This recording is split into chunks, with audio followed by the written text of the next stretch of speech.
Ayan guys, my few harvests of my alogbati, my small kangkong, and few Swiss chard. I'm so happy indeed.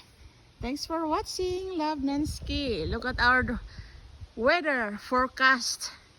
Smoky all over the places because of the wildfire in Prairie Province, Alberta, Saskatchewan, and Manitoba. Ayan. And dropping by in my white-birded purpulaceous iris. Ang ganda na rin nila. Ayan, maka-happy. A happy farmer and a happy gardener. Ayan. Thanks for watching. Love Nensky. Sending hugs to all of you from Baker's family. Ayan. See? Very smoky the weather in Alberta. Thanks for watching. Mwah!